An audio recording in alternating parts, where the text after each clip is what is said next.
Salut à tous, on se retrouve pour l'épisode 3354 du Zap Image. On commence aujourd'hui en ce vendredi 11 juillet avec des anniversaires et on commence tout d'abord avec le jeune ailier droit de Manchester United. Il s'agit de Amad Diallo, certainement l'un des meilleurs joueurs des Red Devils la saison dernière. Il fête aujourd'hui ses 23 ans.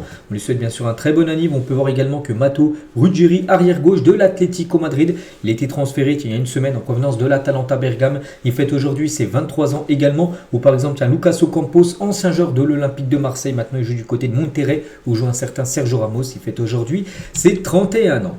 On continue, on va parler maintenant de ce qui s'est passé lors de la soirée hier. Il y avait de l'Euro féminin, avec deux rencontres au programme, deux matchs qui se sont joués en même temps, c'était les troisième et derniers matchs de poule. Donc tout d'abord la Norvège contre l'Islande, donc un match un peu fou, et c'est la Norvège qui s'est imposée 4-3 dans cette rencontre. On peut voir qu'il y a eu beaucoup de buts, 7 buts dans la rencontre, mais surtout les Norvégiennes qui ont réalisé la très bonne opération en s'imposant. Donc 5 tirs cadrés, 4 buts marqués, eu seulement un arrêt de la gardienne de l'Islande qui a vécu un match quand même très compliqué. Et l'autre match qui s'est joué en même temps, c'était entre la Finlande et l'équipe suisse. On ne met pas que les Suisses, c'est le pays organisateur.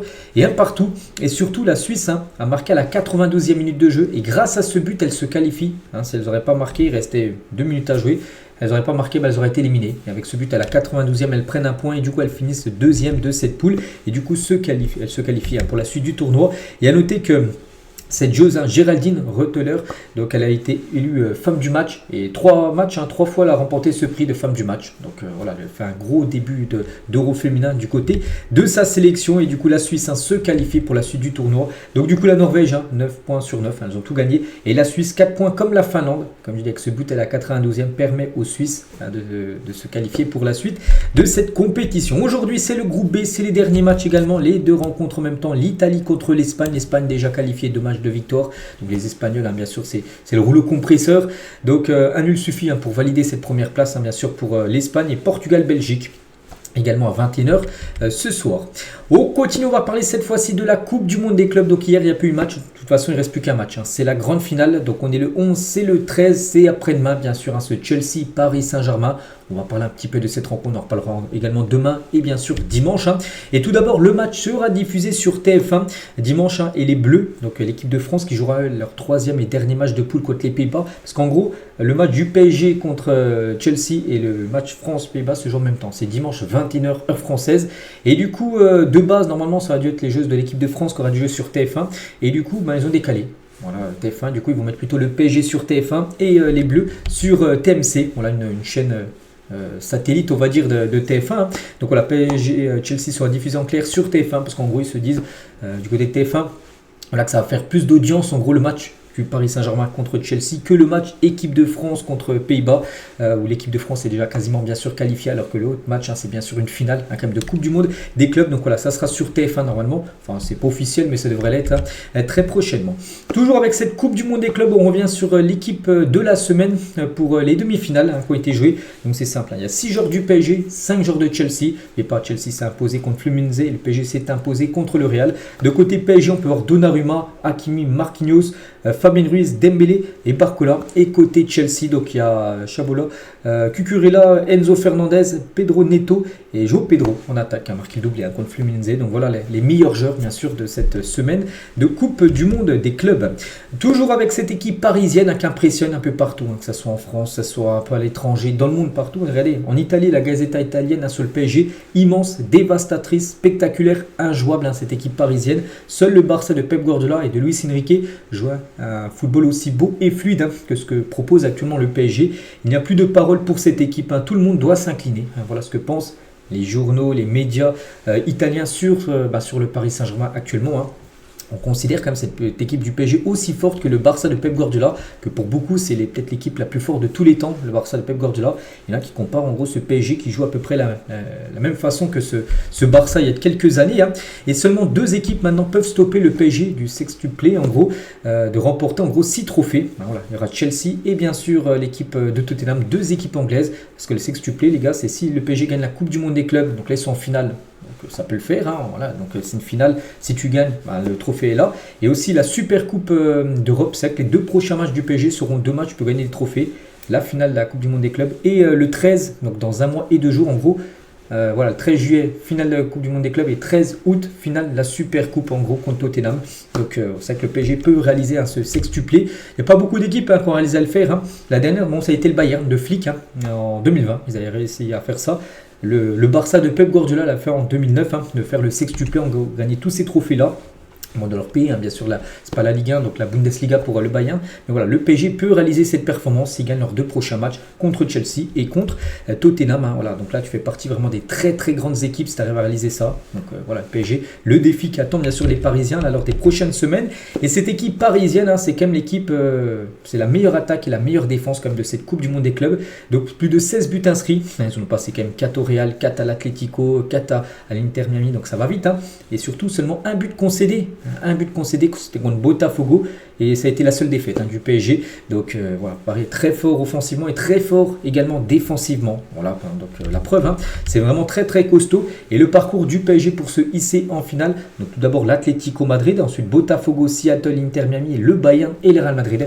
C'est comme des sacrées équipes. C'est que hier j'avais montré le parcours de Chelsea qui était entre guillemets un peu plus facile, même s'il n'y a rien de facile bien sûr dans le football, mais c'est vrai que le PSG a dû éliminer quand même de grosses équipes pour accéder bien sûr à cette finale de cette Coupe du Monde des clubs. Concernant Ousmane Dembélé, donc a désormais maintenant 85% de chances de remporter le Ballon d'Or. Lamine Yamal plafonne lui à 15% face aux Français, parce qu'avant cette Coupe du Monde des clubs, c'était plutôt serré, parce que déjà Dembélé était blessé, Lamine Yamal avait fait un bon match contre l'équipe de France en demi-finale de la Ligue des Nations, tout ça, bon, ça a été un peu plus serré, puis là vu que Dembélé bien sûr a réalisé les 2 derniers matchs, le Bayern et les Real, il réalise 2 gros matchs, en plus il est buteur à chaque match, donc là c'est vrai il a maintenant 85% de chances de gagner bien sûr ce Ballon d'Or, et décisif contre les clubs du top 5 de l'UEFA cette saison, donc buteur contre Manchester City, 4e de l'UEFA, buteur contre Liverpool, 5e meilleure équipe à l'UEFA, 3e de l'équipe UEFA c'est l'Inter Milan, il a fait double passeur D, donc 2e meilleur club de l'UEFA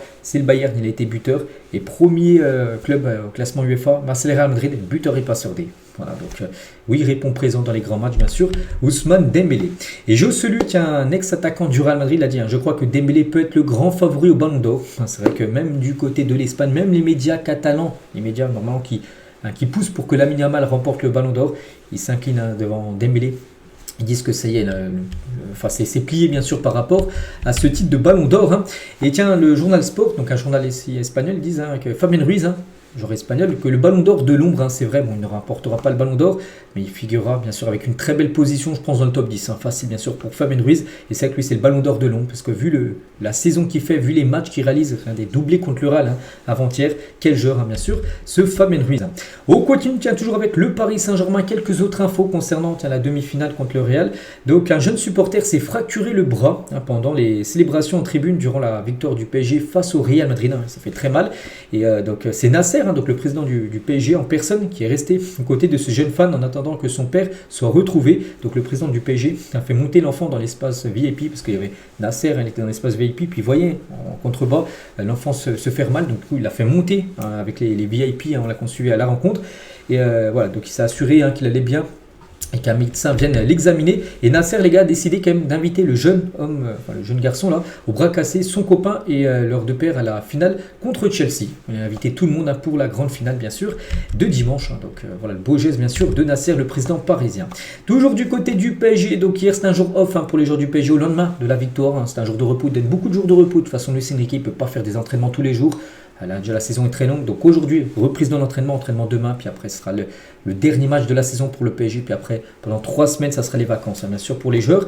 Donc Vitinha et Nuno Mendes, ils ont pu rencontrer Ronaldo R9, ils ont pu faire une photo les 3 ensemble. Et la reprise pour la saison prochaine du côté du PSG, c'est fixé au 4 août prochain pour le PSG. Donc le 4 août, c'est tout d'abord les tests médicaux, parce que dans n'importe quelle équipe, par exemple, le Barça reprenne après-demain, le 13, tout d'abord le 13 dimanche, c'est les tests médicaux, ils vont voir les médecins si tout va bien, puis le lendemain c'est l'entraînement. Donc là pareil, le 4 août c'est les tests médicaux pour le retour des joueurs du PSG à l'entraînement. Et premier entraînement le 5 août, le lendemain. Donc voilà, n'oubliez pas qu'ils seront en vacances le 14 juillet. Donc du 14 au 4, voilà, c'est les vacances des joueurs du PSG. Donc ils auront à peine 3 semaines. C'est quand même très très peu. Normalement, ils ont moins plus d'un mois. Un mois, 1 semaine, 1 mois, 2 semaines à peu près. Donc là, ils auront seulement 3 semaines de vacances, parce qu'ils sont allés jusqu'en finale, bien sûr, de cette Coupe du Monde des clubs. Puis surtout, il y a un match voilà, le 13 août qu'il faudra préparer ce match contre l'équipe de Tottenham. On continue, on va parler cette fois-ci côté Real Madrid. Donc eux, ça y est, sont en vacances, le Real Madrid. Donc Kylian Mbappé, Vini Junior, Rodrigo, Camavinga, Militao n'ont pas voyagé avec l'équipe à Madrid. Quand ils ont pris l'avion de New York pour rentrer à Madrid, en gros, ces joueurs-là, ils sont partis directement dans leur destination de vacances. Ils faisaient ce qu'ils voulaient parce que les joueurs sont en vacances. Donc tous les autres joueurs qu'il n'y a pas dans cette liste sont retournés à Madrid et ils partiront en vacances. Vous le souhaitez bien sûr. Et du côté du Real, après cette gifle reçue face au Paris Saint-Germain, donc le Real Madrid estime que le duo Mbappé-Vini ne répond pas aux attentes comme prévu. Le club se dit même très inquiet. En gros, du duo Mbappé-Vini, qu'est-ce qui se passe du côté de l'Espagne? Donc d'après Marca, c'est un journal qui suit énormément bien sûr le Real. Donc les dirigeants du Real Madrid ont été clairs. Fini la guerre des égos au club la saison prochaine. Donc le cas Vini questionne au club. Que se passe-t-il dans sa tête? Se demande le club avec Vini Junior. Et le cas Mbappé inquiète également. Donc Xabi Alonso a pourtant été clair à son arrivée. Tout le monde doit courir derrière le ballon. Et voilà, on peut voir que les efforts peut-être qui ont été faits lors des matchs contre Dortmund ou la Juve, lors des 8e et quart. Ok, mais contre le PSG, il n'y avait pas trop d'efforts. Parce que Xabi Alonso, il veut un peu comme à l'image de Luis Enrique, il veut que les attaquants défendent. Et on a pu voir, par exemple, Mbappé, quand il perdait les ballons contre le PSG, il ne faisait pas les efforts pour les récupérer. C'est vrai que si on compare avec Kvaratskhelia, ça n'a rien à voir, bien sûr, parce que Kvaratskhelia, lui, fait les efforts. Il perd le ballon, il va essayer tout de suite de le récupérer. Donc le club va s'entretenir avec certains joueurs pour savoir ce qu'ils veulent et leur engagement clair pour le club. Donc voilà, donc là, il y aura des réactions quand même et des mesures qui seront prises après cette gifle reçue. Face au Paris Saint-Germain et surtout le cas quand même Mbappé et Vini qui inquiètent énormément du côté du Real. Et concernant Rodrigo, c'est que Rodrigo, on le met comme un part parce qu'on a l'impression que le joueur n'est plus du tout impliqué du côté du Real. Et le Real Madrid a demandé initialement 100 millions d'euros à Arsenal pour Rodrigo, une somme qui pourrait grimper avec des bonus. Donc chez les merengues, Rodrigo a toujours eu un souhait, jamais réalisé, jouer sur l'aile gauche. Au Real, même quand il n'y avait pas Mbappé, il jouait ailier droit. Ailier gauche avait toujours été Vini, mais lui de base, son poste qu'il préfère le plus, c'est ailier gauche. Après, le problème, c'est qu'il y a déjà Vini. Après, en plus, il y a Mbappé qui est arrivé de base, il aime aussi jouer ailier gauche. Donc pour Rodrigo, il n'a jamais pu jouer ailier gauche, à part bien sûr quand les Vini ou Mbappé n'étaient pas là. Donc une réunion doit avoir lieu cette semaine pour décider de l'avenir du joueur. Les Gunners, ces deux grands clubs européens, sont sur le dossier et le message est très clair. Après Marca, les gars, il doit partir. Voilà, donc le message de Real et de Xabi Alonso à Rodrigo, voilà, il doit partir, il doit trouver un nouveau club. Donc il y a bien sûr Arsenal. Arsenal pour l'instant c'est l'équipe la plus intéressée. On a des clubs comme Manchester, on avait pu entendre aussi le Paris Saint-Germain, il y a aussi City que j'ai pu entendre comme rumeur. Donc voilà, où va jouer Rodrigo? Il peut rester encore au Real, ça se peut qu'il restera au Real Madrid, voilà, sûr. Mais ça se peut aussi qu'il parte. Vraiment pour moi c'est du 50-50 le futur de Rodrigo. Ça peut être en Première Ligue, ça peut être même en Arabie Saoudite, on ne sait pas. Donc voilà, il y aura du changement et du mouvement du côté de cette équipe, et surtout pour Rodrigo. Concernant Luka Modric, donc officiellement plus joueur du Real Madrid, il n'a plus de contrat depuis 13 ans, il avait un contrat au Real, donc là son contrat est jusqu'à la fin de la Coupe du Monde des clubs, donc jusqu'à en gros quand le Real est éliminé ou gagner la compète, donc du coup c'est élimination avant-hier, du coup on se 11 juillet. Il est sans club, il va bien rejoindre l'équipe de l'AC Milan. On s'en doutait que c'était cette équipe. Fabrizio Romano l'a confirmé avec un Here We Go. Modric, 39 ans, l'AC Milan. Donc une légende dans un club légendaire. Voilà, donc il va rejoindre cette équipe Milan là dans quelques semaines parce que lui aussi part en vacances. Il reviendra début août pour la pré-saison. Toujours du côté du Real Madrid, on va parler de Hendrik qui n'a pas joué la moindre minute lors de cette Coupe du Monde des clubs parce qu'il était blessé. Donc il était revenu aux États-Unis pour s'entraîner avec le groupe. Son rétablissement avec les médecins. Et le problème c'est qu'il s'est de nouveau blessé. Donc rechute musculaire pour Hendrik à l'entraînement. Il s'est reblessé en gros. Une blessure datant de mai. Il a refait surface. Absent encore plusieurs semaines Hendrik. Bon, tant mieux pour lui parce que là c'est les vacances. Donc là il va louper rien du tout. Mais voilà, on ne sait pas s'il sera dispo ou non pour la reprise. La reprise du côté du Real Madrid, j'ai pu voir c'est le 31 juillet. Qui reprendront l'entraînement là dans 20 jours exactement, pour préparer bien sûr la nouvelle saison. On continue les gars, on va parler cette fois-ci de la sélection italienne. Il y a 4 ans jour pour jour, c'était un 11 juillet 2021 et l'Italie remportait l'Euro 2020 face à l'Angleterre. C'était en plus en Angleterre, c'était aussi je crois tir au but que c'était fini bien sûr cette finale. La squadra azzurra sur le toit de l'Europe et c'est que depuis 4 ans c'est qu'on fait le bilan, c'est compliqué quand même pour l'Italie depuis cette victoire à l'Euro. On continue les gars, on va parler maintenant Mercato, on est le 11 juillet, il y a plein d'infos Mercato, hier j'ai sorti une grosse vidéo, merci parce qu'on a pas mal qui l'ont suivi, la vidéo d'hier, il y a quelques infos aujourd'hui là qu'on a pu apprendre ces dernières heures. Tout d'abord du côté d'Al Nasser, nouveau coach, Stefano Pioli a été licencié il y a à peu près 3 semaines et c'est le nouveau coach Igor Jesus, l'ancien coach de Al Hilal donc un club rival bien sûr d'Al Nasser, mais ici, Al Nasser, ça y est, c'est fait. Voilà, contrat, je ne sais pas de combien, 1 ou 2 ans, j'en sais rien, mais c'est lui le nouveau coach de l'équipe de Cristiano Ronaldo. On continue, on va parler de Leandro Paredes, et c'est officiel, il quitte l'Europe, il quitte Paris, il quitte l'AS Roma, il quitte tout le monde pour rejoindre Boca Juniors, son club formateur. Ça y est, c'est fait. Il a été présenté la nuit dernière en rockstar, hein, les gars. Il y avait le stade, hein, enfin, il y avait beaucoup de supporters. Je ne sais même pas s'il y avait un match ou c'était juste sa présentation, j'en sais rien, mais en tout cas, on peut voir là l'image. Il est en plein milieu et bien sûr, beaucoup de monde était là pour le retour, bien sûr, de Paredes. Hein. Il jouait dans cette équipe-là, c'est son club formateur. Toujours avec les infos officielles, tiens, Ciro Immobile quitte le Beşiktaş et revient en Italie du côté de Bologne. Hein. Contrat de 2 ans, dont une année en option. Voilà, belle recrue hein, pour Bologne qui jouera, n'oubliez pas, l'Europa League hein, saison prochaine. Hein. C'est peut-être pour ça aussi que ça l'a motivé de revenir en Italie dans cette équipe, parce que Bologne a gagné la Coupe d'Italie il y a quelques semaines. Donc voilà, Immobilier, hein, une valeur sûre comme de la Serie A. À la Lazio avant, il mettait à peu près une vingtaine, 25 buts à peu près par saison en Serie A. Voilà, c'est une valeur sûre bien sûr du championnat qui revient en Italie. Toujours tiens en Italie aussi, c'est Edin Dzeko qui signe librement à la Fiorentina. Donc ça aussi c'est un beau coup bien sûr pour la Fiorentina. La Fiorentina aurait eu quand même de sacrés noms en attaque ces dernières saisons avec Dzeko là qui vient de signer. Il y a eu Vlahovic, il y a eu Ribéry, il y a eu Callejon, il y a eu Moskin, il y a eu Zaniolo par exemple. Hein, donc voilà, c'est qu'à chaque fois ils arrivent à attirer comme de beaux noms cette équipe de la Fiorentina. Un autre attaquant. Donc lui c'est pas en Italie mais c'est plutôt en Angleterre et c'est officiel, on en parlait ces derniers jours, on a dit que c'était très proche, ça s'est fait. Mohamed Kudus, l'attaquant ghanéen de West Ham, et il part de West Ham et signe du côté de Tottenham. Il vient de s'engager pour 6 prochaines saisons, donc il pourra jouer potentiellement contre le PSG hein, dans à peu près un mois pour la Super Coupe d'Europe. Un montant du transfert 64 millions d'euros, il pourra jouer également la Ligue des Champions l'année prochaine. Mohamed Kudus, ça y est c'est fait. Donc belle recrue hein, du côté de Tottenham, ça a ramené de la concurrence à Matthijs Tel bien sûr, l'attaquant des Spurs. Et c'est pas fini à Tottenham hein, qui continue, ils veulent pas du tout refaire la même saison qu'ils ont fait la saison dernière. N'oubliez pas que c'était l'équipe la première non relégable. Hein.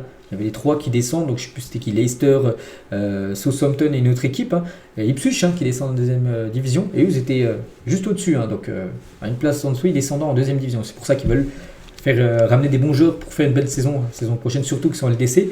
Et Morgan Gibbs-White hein, arrive à Tottenham, lui aussi les gars, c'est quasiment fait. Donc concernant Kudus, c'est officiel, donc lui ça pourrait être officiel aujourd'hui, visite médicale demain, donc ça date d'hier. Donc aujourd'hui il pourra passer sa visite médicale, donc si tout est ok, dans la journée les gars, et ben, les Spurs ça, vont faire sauter sa clause libératoire de 70 millions d'euros, donc voilà. 2 nouveaux joueurs normalement à Tottenham là, un déjà sûr et l'autre hein, ça pourrait être officiel aujourd'hui. Toujours tiens en Angleterre et officiel toujours hein, Simon Adingra quitte Brighton et s'engage avec Sunderland hein, qui réalise un très bon mercato. Un Sunderland qui monte, hein, c'est une équipe promue. Montant du transfert 24 millions d'euros, bonus inclus. Hier il y avait le Hugo de Fabrizio Romano et c'est 24 heures après.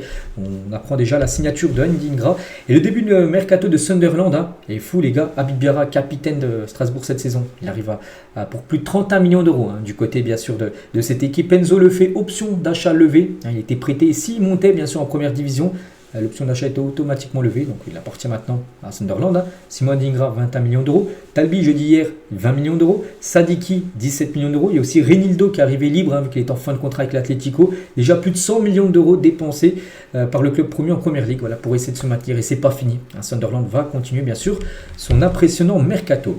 Du côté d'Arsenal, une nouvelle recrue, les gars. Donc c'est officiel, Christian Norgard, hein, donc un joueur danois signé à Arsenal en provenance de Brentford. Hein. Prix du transfert, 11 millions d'euros. Bon, j'ai déjà entendu parler de ce joueur. Après, j'ai très rarement regardé Brentford.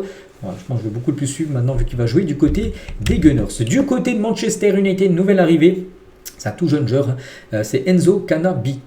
On me dit qui est ce joueur. Donc il jouait au Havre hein, en première division française. Enfin, il était au Havre, après il n'a jamais joué, hein, parce qu'il compte 0 match en professionnel pour le moment, mais en tout cas, le joueur quitte le Havre et rejoint Manchester United. On est prêté directement à Lausanne en Suisse hein, pour la future saison.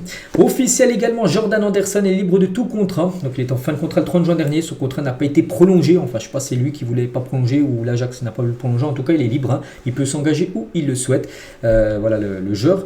Anglais lance un joueur de Liverpool. Officiel également, Théo Hernandez, ça y est c'est fait les gars, quitte l'AC Milan et rejoint le club saoudien d'Al Hilal, hein, montant du transfert 25 millions d'euros qui récupère l'AC Milan. Un an de la fin de son contrat, c'est pas mal, hein, parce qu'il aurait pu partir libre l'année prochaine, et surtout le joueur va multiplier par 5 son salaire en rejoignant le championnat saoudien. Et Théo Hernandez allume la direction de l'AC Milan suite à son départ de Al Hilal. Il a dit, Milan a toujours été ma priorité, malheureusement tout ne dépend pas d'une seule personne. Il a dit en gros que lui, aurait préféré plutôt rester du côté de Milan et même prolonger, mais il dit en gros que ça ne dépend pas d'une personne, ça ne dépendait pas que de lui, ça dépendait aussi de l'AC Milan qui voulait peut-être récupérer une belle somme d'argent, parce que 25 millions d'euros c'est quand même énorme, surtout à un an de la fin de son contrat. Donc ma décision de partir n'a pas été facile, j'ai toujours su où je voulais être. La direction prise par le club et certaines décisions récentes ne reflètent pas les valeurs ni l'ambition qui m'ont amené ici. Je pars la tête haute parce que j'ai toujours tout donné pour ce club en m'engageant au maximum et en partageant les mêmes rêves que les fans. Je pars le cœur plein et avec l'espoir que très bientôt le club de Milan reviendra à la place qu'il mérite. Milan sera toujours une partie de moi. Donc en gros, voilà, il dit que c'est pas lui qui a voulu partir. Après, il n'avait pas le choix. Milan l'a un peu poussé sur le départ et du coup, il rejoint ce club saoudien. On continue. Donc là, on a parlé que d'infos officielles, voilà, que de transferts qui ont été faits. Donc là, on va partir maintenant un peu sur des rumeurs, des trucs qui sont un peu chauds. Donc tout d'abord, le Bayern Munich viennent de faire une première offre de 52 millions d'euros à Liverpool pour Luis Diaz. Luis Diaz ciblé également par le FC Barcelone. Donc voilà, 52 millions d'euros pour l'instant, c'est non, bien sûr. Et même Liverpool refuse d'entrer même en négociation avec le Bayern pour Luis Diaz.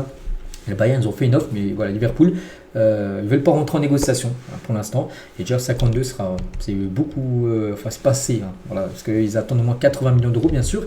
L'équipe de Liverpool pour lâcher le Colombien. Here we go, c'est Noni Madueke que j'ai beaucoup parlé ces derniers jours, les gars, il va signer Arsenal. Here we go, vous savez que ça peut se faire là dans les 24 prochaines heures, l'officialisation. 58 millions d'euros, bonus compris, que va investir Arsenal sur le joueur actuel de Chelsea. Mais du côté d'Arsenal, fait pas trop, les fans n'en veulent pas trop de Madueke. Pourquoi? Parce que près de 2200 supporters d'Arsenal ont signé une pétition contre la venue de Noni Madueke. Voilà, mais bon, il devrait bien arriver parce qu'il y a le Here we go de Fabrizio Romano. Concernant un autre joueur qui pourrait débarquer du côté d'Arsenal, c'est Victor Gyökeres. Les négociations entre Arsenal et le Sporting pour Gyökeres se poursuivent. De son côté, l'attaquant suédois a été clair. Il ne compte pas reprendre l'entraînement avec le Sporting. Tiens, le Sporting reprend là dans quelques jours l'entraînement et c'est la semaine prochaine et il ne veut pas venir. Il veut pas venir parce que lui, les gars, le Sporting c'est fini. Il va aller dans un nouveau club. Donc Arsenal reste le seul club pour l'instant dans la course concernant Victor Gyökeres. On va parler de ce joueur alors que l'AC Milan a déjà fait plusieurs offres pour Ardon Jahari, donc un joueur de Bruges. L'Inter Milan, donc le club rival de l'AC Milan, a tenté de doubler son voisin en proposant 30 millions d'euros plus Stankovic au club Bruges pour son milieu suisse. Proposition refusée par le joueur qui ne veut que l'AC Milan. Donc lui, il ne veut pas l'Inter, il veut l'AC Milan. Il est en train de négocier, mais l'Inter a voulu passer devant son voisin de l'AC Milan pour s'offrir ce joueur-là. Et du coup, non. Donc il devrait bien aller à l'AC Milan, mais il va falloir que l'AC Milan continue à négocier avec Bruges. Accord Paris Saint-Germain, Fenerbahçe pour Marco Asensio, ça aussi. Il y a des chances que ça se fasse là.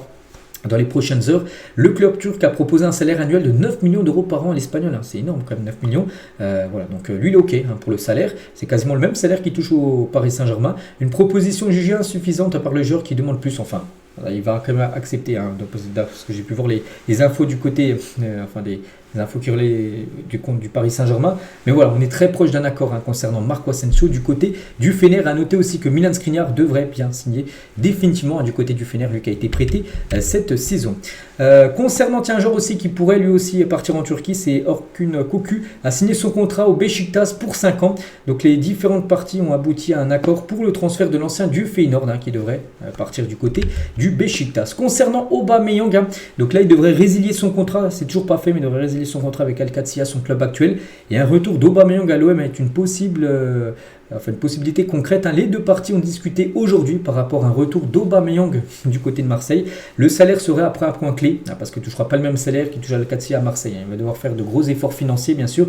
L'OM veut le signer aux bonnes conditions financières pour ne pas mettre le club dans le rouge. S'il accepte ça, Aubameyang, il n'y aura pas de souci. Il viendra bien sûr du côté de Marseille. Al Hilal, notre attaquant, se retire de la course pour Victor Osimhen. Al Hilal a toujours été très intéressé par Victor Osimhen et du coup non. Pourquoi? Parce que Victor Osimhen devrait rester et signer définitivement du côté du Galatasaray. L'attaquant nigérian pousse pour rejoindre le club turc et Naples pourrait finalement céder. On parle d'une somme de 75 millions d'euros. De toute façon, c'est le prix de sa clause libératoire. Donc ça pourrait se faire là dans les prochains jours, prochaines heures bien sûr. La signature officielle. Des nouvelles également de Félix, joueur de Chelsea qui a été prêté à l'AC Milan en prêt là 6 mois. Donc Milan n'a pas voulu le conserver. Il est revenu à Chelsea vu la concurrence qui arrive à partir. Et Félix se rapproche de plus en en plus d'un retour au Benfica, son club formateur. Peut-être le club parfait pour lui pour relancer sa carrière. Benjamin André a informé le LOSC de ses envies de rejoindre le Paris FC, une équipe promue, une équipe ambitieuse. On sait le Paris FC qui fait quand même pour l'instant un bon début de mercato. Il y a déjà 2 signatures, dont Moss Simon, genre une valeur sûre de la Ligue 1. Donc voilà, ils veulent également Benjamin André, le capitaine de Lille. Voilà, donc le joueur lui en tout cas veut rejoindre l'équipe parisienne. Liverpool veut au moins 50 millions d'euros pour vendre Ibrahima Konaté. Le Real Madrid ne paiera pas plus que 20 ou 25 millions d'euros pour recruter le Français cet été. Pourquoi? Parce qu'il en fait le contrat dans un an. Donc là, le Real en propose 20. Liverpool en veut 50 parce que Liverpool ils espèrent bien sûr en tirer le maximum. Et Konaté, donc la priorité comme je dis du Real. Voilà. Donc si ça ne se fait pas là cette année, voilà, 20 ou 25 millions d'euros, et ben ça se fera l'année prochaine et certainement gratuitement vu qu'il arrivera en fin de contrat. Ibrahima Konaté. On continue, on va parler de Rafael Leao du côté du Barça. Personne ne veut de Rafael Leao parce que du côté du Barça, il veut un ailier gauche. Bon, de base, c'était Nico Williams qui était si bien. On sait que Nico Williams, c'est fini. Il a prolongé à Bilbao. Donc, il y a d'autres noms. Il y a Luis Diaz. Bon, c'est compliqué. Il y a Rashford. Il y a Lookman aussi, j'ai pu voir en rumeur du côté du Barça. Et concernant Léo, non. C'est pas une rumeur parce que du côté de Barcelone, personne pour l'instant est intéressé par le joueur portugais.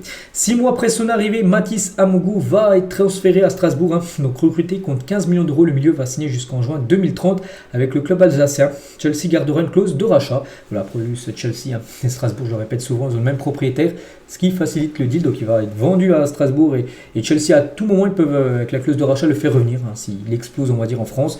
Donc voilà, concernant ce joueur, ça c'est une bonne nouvelle, bien sûr, pour l'équipe de Strasbourg d'accueillir Mathis Amougou. Bournemouth est proche de recruter Georgi Petrovic, donc le gardien de l'équipe de Strasbourg. Donc le portier serbe est intéressé par une aventure du côté de l'équipe anglaise. Porto s'intéresse à Josip Sutalo, donc défenseur de l'Ajax, défenseur croate. Donc l'équipe de Porto devrait faire face à la concurrence en Italie où le défenseur de l'Ajax plaît énormément du côté de la Serie A. Concernant Ter Stegen, donc peu importe la décision, Hansi Flick, Marc-André Ter Stegen ne quittera pas le Barça avant janvier. Donc lui vraiment il souhaite réussir et s'imposer du côté de Barcelone. Le gardien allemand est convaincu de pouvoir s'imposer comme titulaire au club. Le problème, parce que j'ai pu voir les infos du FC Barcelone aujourd'hui, c'est déjà Hansi Flick et il est de retour. Il va rencontrer normalement aujourd'hui Ter Stegen pour lui dire en gros qu'il sera le 3e gardien, parce que lui pense qu'il sera encore le numéro 1, alors que Juan Garcia vient de signer.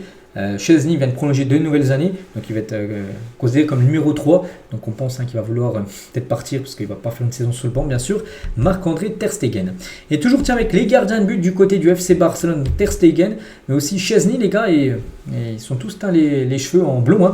Nous faisons tous des erreurs, donc après Gavi, Lamine Yamal et Robert Lewandowski, Chesney s'est teint en blond côté barcelonais. Donc voilà, en blond, la même chose pour son compatriote polonais. Donc Lewandowski aussi, nouvelle saison, nouvelle coupe de cheveux, une nouvelle coloration de cheveux aussi pour Lewandowski en blond. Et aussi, tiens, Gavi, les gars, il s'est fait également blond. Comme Lamine Yamal, qui est également blond. Voilà, il y aura pas mal de blond du côté du FC Barcelone. Et toujours, tiens, avec le Barça, donc Hansi Flick considère que le recrutement d'un latéral pour renforcer l'effectif est une priorité absolue. Il veut un latéral. Bon, c'est pas marqué si c'est un latéral droit ou latéral gauche. Peut-être les deux côtés, j'en sais rien. Mais voilà, il veut amener de la concurrence à Jules Koundé et Alejandro Baldé. Les deux, on va dire, latéraux actuellement titulaires de cette équipe. On continue, les gars, avec toute autre chose. On va parler de la nouvelle chaîne de la Ligue 1. Vous savez qu'avec DAZN, c'est fini la saison prochaine. Ça sera toujours un match sur beIN Sport. Mais maintenant, les 8 autres matchs de la Ligue 1 par journée, bien sûr, ça sera sur la chaîne Ligue 1 Plus. C'est le nom, donc officiel, la nouvelle chaîne de la LFP qui diffusera la Ligue 1 cette saison se nomme Ligue 1 Plus. Voilà, lancement le 15 août prochain. Voilà pour cette chaîne. Donc les prix, ce qui est le plus important, bien sûr, combien ça coûte. Donc voici les prix de la nouvelle chaîne de la Ligue 1. Donc 10 €, j'arrondis à chaque fois. Donc 10 € pour l'offre moins de 26 ans. C'est moins de 26 ans, c'est 10 € pour suivre 8 rencontres sur 9 chaque week-end. 15 € pour l'offre mobile, sans engagement pour un utilisateur. 15 € pour l'offre avec engagement 2 utilisateurs et 20 € pour l'offre sans engagement 2 utilisateurs. Je trouve que c'est pas mal. Voilà, c'est vrai que si on compare avec DAZN qui a mis des prix complètement fous là. Je sais pas, si tu es avec un pote à 15 €, tu prends avec au pire engagement pour une année, ou même tu peux prendre sans engagement comme tu veux, mais au pire ça fait 7,50 € par mois. Je trouve que c'est parce que c'est 2 utilisateurs, donc voilà, vous pouvez être 2 chacun chez soi pour regarder bien sûr en simultané bien sûr les rencontres. Donc je trouve que les prix sont totalement abordables. On espère que ce sera une réussite parce que voilà, ils ont essayé plein de choses bien sûr. La LFP pour retrouver le meilleur choix pour diffuser la Ligue 1. Et la LFP a l'objectif d'atteindre quand même le million d'abonnés la première saison avec sa nouvelle chaîne. Objectif fixé entre 2 et 2,5 millions d'abonnés pour les 4 premières années. Enfin, s'ils arrivent à arriver aux 4 premières années, parce que DAZN aussi visait des 2-3 millions d'abonnés. dans le futur alors qu'ils n'ont fait qu'un an. Alors, on espère que cette chaîne réussisse bien sûr enfin à rester longtemps, être le diffuseur de la Ligue 1. Et officiel, LFP annonce que la première affiche de la saison sera offerte donc toute la soirée du dimanche 15 août. N'oubliez pas que cette chaîne, j'en ai parlé, elle ouvrira le 15 août. Voilà, puis le surlendemain, les gars, ça sera le dimanche, donc le dimanche 15 août. Et en gros, toute la soirée sera offert. Le grand magazine à 19h15 en clair. Donc, tu n'es pas obligé d'être abonné pour suivre la rencontre. Et enfin, ce magazine-là. Et le match Nantes-PSG, le dimanche 17 août, sera également clair. Même si tu t'abonnes pas, tu pourras suivre quand même ce match gratuitement sur la chaîne Ligue 1. Bon, après, les autres rencontres, la semaine d'après, seront bien sûr payantes. Mais voilà, ils vont faire une soirée ouverte, on va dire, pour regarder, bien sûr, en premier, bien sûr, ces rencontres. Et 20 heures de direct, quand même, tout au long du week-end, c'est pas mal. Donc, il y aura un match le vendredi. Il y aura quelques matchs, bien sûr, le samedi. Donc, 2 sûrs et peut-être un autre en différé. Mon différé, c'est le match normal qui est sur Bein Sport, du coup, qui diffuseront à partir de minuit le samedi soir. Et aussi dimanche, il y aura le multiplex. Il y aura un match, bien sûr, à 15h et un match, bien sûr, à 21h le soir. Donc, voilà la grille des matchs, en gros, pour, bien sûr, cette chaîne Ligue 1+. Et concernant qui présentera, bien sûr, les magazines, les rencontres, tout ça, on peut voir, voilà, les présentateurs en gros de cette nouvelle chaîne Ligue 1. Et concernant Riolo, il a dit: je souhaite qu'on ne retourne jamais chez Canal. Donc Riolo ne veut plus entendre parler de Canal+ pour la diffusion de la Ligue 1. L'attitude de Canal cet été m'a fait changer d'avis. Je pense qu'ils sont malveillants à l'égard du foot français. Je ne souhaite qu'une chose, c'est que cette chaîne Ligue 1 marche et qu'on ne retourne jamais sur Canal. Canal qui a été longtemps diffuseur bien sûr de la Ligue 1 et maintenant il ne voulait plus diffuser la Ligue 1 parce qu'il disait que c'était pas assez rentable. Donc beaucoup de pas ont été faits pour renouer le dialogue avec Canal, qui n'a même pas distribué la Ligue 1. La Canal distribue par exemple, diffuse des matchs de première ligue, de Ligue des Champions, tout ça, mais pas la Ligue 1. Alors que Canal, depuis 30 ans, a diffusé comme la Ligue 1 lors des dernières années. Donc c'est presque offensant.